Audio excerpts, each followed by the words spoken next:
IBL 2021 sudah mulai dan sudah berjalan sekitar 2 minggu. Dan kita tentunya sudah melihat beberapa pemain-pemain terhebat dari setiap tim. Ada beberapa tim yang melampaui ekspektasi, namun juga ada beberapa tim yang di bawah ekspektasi.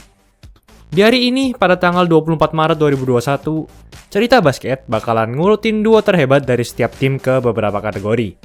Yang pertama ada kategori dewa, yang paling tinggi, terus hebat, ketiga yaitu lumayan, yang keempat ada B aja, dan yang terakhir ada emoticon sedih, yang ya kalian juga tahu lah artinya. Dan ingat, di waktu video ini diupload mungkin akan berbeda sedikit saja dalam hal ranking dan statistik, jadi tolong disesuaikan. Gue juga mengajak kalian untuk nebak-nebak nih, kira-kira duo dari tiap tim ini akan gue taruh di mana. Jadi mendingan kita bareng-bareng aja ya naruh duo ini di tiap kategori. Tanpa muluk-muluk, langsung aja kita bahas. Yang pertama ada Anthony Erga dan Brian Elang dari Satya Wacana. Tim ini sudah menang 3 kali dan kalah 5 kali, serta 1 kali tie game dengan Indonesian Patriots. Masih merupakan hasil yang baik dan tidak disangka-sangka, karena sudah ditinggal Andri Andriano dan Cio Manuputi. Anthony Erga nggak usah diragukan lagi. Nominasi Rookie of the Year 2020 ini mencetak rata-rata 13,38 points per game dan menjadi yang terbanyak di Satya Wacana. Lalu juga ada Brian Elang. Meskipun poinnya hanya sedikit cuma 7,43 points per game, namun Brian juga masuk dalam 5 besar rebounds per game dalam liga dengan 8,71 rebounds per game dan nomor 1 dalam liga dengan blocks per game di angka 1,57 blocks per game. Tapi realistis saja, dengan 3 kali menang dan 5 kali kalah, serta dengan roster-roster yang seperti ini, kayaknya kedua duo ini masih belum bisa membawa Satya Wacana melaju ke playoff. Karena di divisi merah bersama dengan Louvre, Bali United, Bima Perkasa, dan Pelita Jaya. Jadi aku taruh duo ini di B aja lah. Kedua ada Koming dan Jericho dari Bali United. Duo ini berhasil membawa Bali United, tim baru musim ini berada di peringkat kedua, dengan 4 kali menang dan 3 kali kalah di divisi merah. Koming punya 11,71 points per game, nomor 2 di liga dalam perolehan rebounds per game, serta juga nomor 2 di perolehan blocks per game di liga. Sedangkan untuk Jericho memang tidak berada dalam top 5 statistik apapun. Namun ia punya 12,71 points per game, tertinggi di Bali United. Meskipun Koming sudah veteran dan sempat pensiun, saya rasa duo ini masih bisa membawa Bali United ke zona playoff, meskipun tanpa Daniel Wenas. Namun tentunya sebagai tim yang baru, gue masih belum melihat performa yang konsisten dan ritme yang apik. Jadi gue taruh duo ini di kategori hebat. Next ada Yuda dan Bagir dari Indonesia Patriots. Tentunya di antara tim-tim yang berisi pemain-pemain muda dan berada di peringkat pertama divisi putih, mengalahkan Satria Muda dan Prawira Bandung tentunya memiliki kesenangan tersendiri. Sebenarnya pemain-pemain Indonesia Patriots cukup merata. Namun kedua inilah yang paling menonjol di mana Yuda memiliki 12 poin per game, terbanyak di tim, dan Bagir dengan hampir 10 poin per game, serta berada di urutan keempat steals per game dalam liga, dengan 2,25 steals per game. Sebenarnya, saya ingin menaruhnya di level paling tinggi, yaitu level dewa. Namun menurut gue, mereka masih terlalu muda dan belum siap untuk hal ini. Layaknya pertama kali bermain di liga, tentu konsistensi masih sangat penting untuk dilihat ke depannya. Jadi gue taruh Yuda dan Bagir di level 2 lah, yaitu hebat. Yosef Wijaya dan Yonatan dari Pacific Cesar. Yosef Wijaya merupakan pemimpin Pasifik dalam perolehan poin dengan hampir 10 poin per game. Di sisi lain, Yonatan berada di posisi kedua dengan hampir 9 poin per game.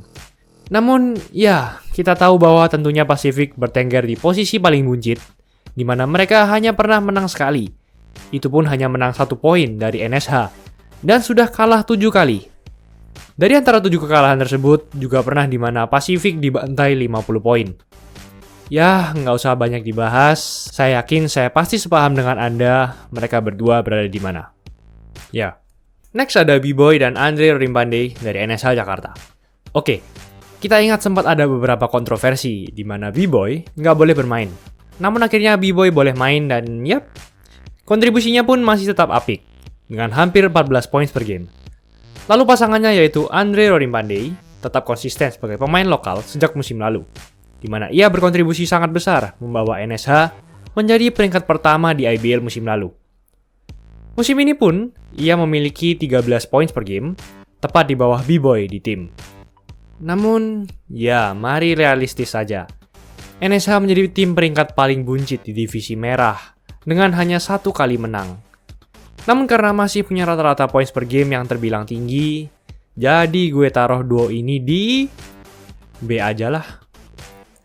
Next ada Kevin Moses dan Jamar Johnson dari Louvre, Surabaya. Nggak usah dibahas lagi kenapa gue memilih dua pemain untuk menjadi duo di tim ini. Kevin Moses dan Jamar Johnson memimpin Louvre berada di posisi teratas divisi putih dengan 6 kali menang dan 1 kali kalah. Jamar dan Kevin Moses juga berada di peringkat 1 dan 2 perolehan poin di liga, di mana Jamar dengan 20,43 points per game dan Kevin Moses dengan 17,14 points per game. Jamar juga berada di peringkat pertama perolehan rebounds per game di liga. Kedua pemain ini juga sukses membawa Louvre menjadi kuda hitam meskipun ditinggal Sandi Keceng dan dengan roster yang muda-muda. Jamar memang pantas dimasukkan ke dalam level dewa. Namun kalau Kevin Moses, kayaknya masih terlalu dini. Jadi gue taruh kedua duo ini di, hebat aja. Next ada Azarian Praditya dan Indra Muhammad dari Bima Perkasa Jogja. Yap, tentu. Performa Azarian Praditya menggila di musim ini. Memimpin perolehan poin dengan 16 points per game dan berada di peringkat ketiga di liga. Serta berada di peringkat kedua steals per game di liga. Namun juga ada Indra Muhammad yang baru saja pindah dari Pasifik dan menjadi Defensive Player of the Year musim lalu. Namun langsung bisa melejit dengan 14,5 points per game. Ya, memang ketika video ini dibuat, Bima Perkasa bertengger di posisi ketiga divisi putih di zona playoff.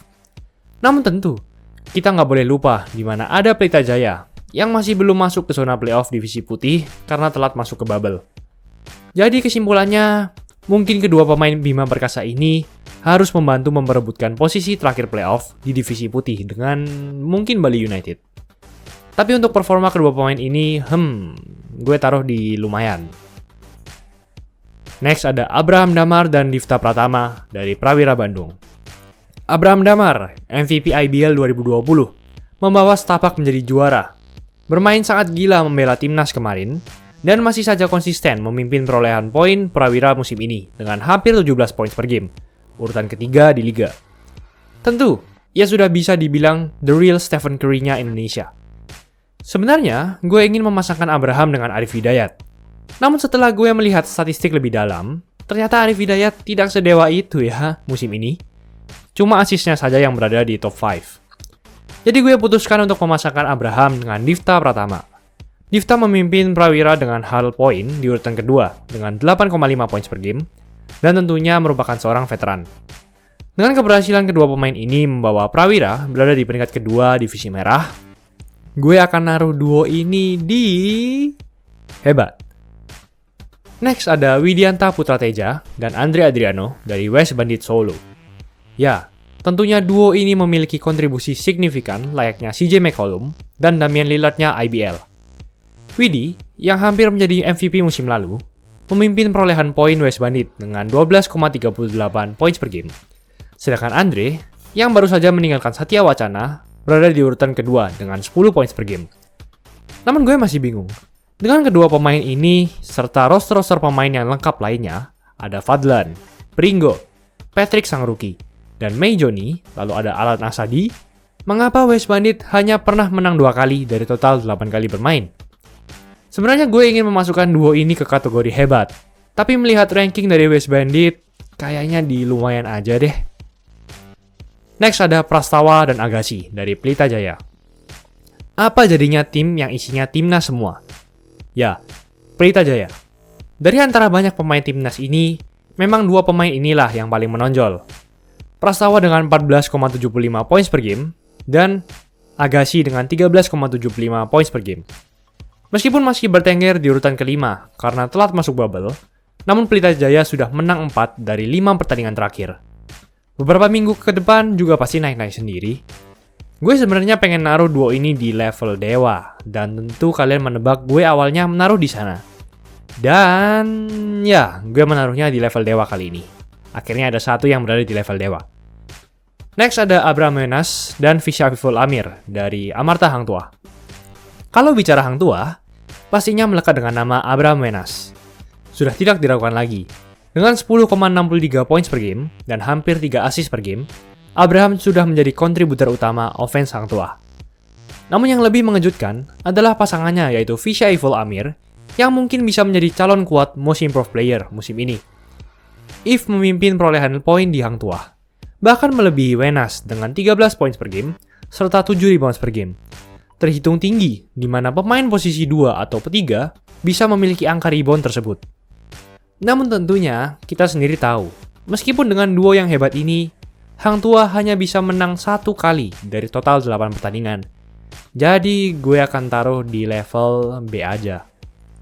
Dan yang terakhir, yaitu Satria Muda, dengan duo Arki Wisnu dan Hardianus. Kalau bicara Arki, sudah tidak diragukan lagi. Musim ini, beliau berada di 5 besar perolehan poin dan rebound di Liga. Pemain veteran, leader yang baik, dan prestasi segudang dimilikinya. Kedua ada Hardianus. Meskipun dalam hal poin masih kalah dengan Laurentius Oi, namun tentu, kontribusi Hardianus di lapangan sangat tinggi. Ia bisa dibilang merupakan Chris Paul-nya Satria Muda, karena ia seorang floor general yang bisa mengatur serangan dengan baik. Tentu, dua pemain timnas, veteran, berada di tim yang juga berisi banyak pemain timnas dan berada di papan atas divisi merah. Jadi gue taruh kedua pemain ini di level dewa. Itu aja yang mau gue bahas di episode kali ini. Episode ini juga murni cuma seru-seruan dan murni dari perspektif gue. Jadi gimana nih? Berapa tebakan kalian yang sama dengan gue? Atau ada pemain yang sebenarnya nggak pantas atau pantas mendapatkan lebih? Tulis di kolom komen di bawah. Video ini terinspirasi dari video JX My High Roller, di mana ia mengurutkan duo terbaik di NBA 2020 kemarin. Jangan lupa like, komen, dan subscribe agar channel ini berkembang dan bisa menghasilkan video menarik lainnya. Thanks for watching. I'll see you in the next video.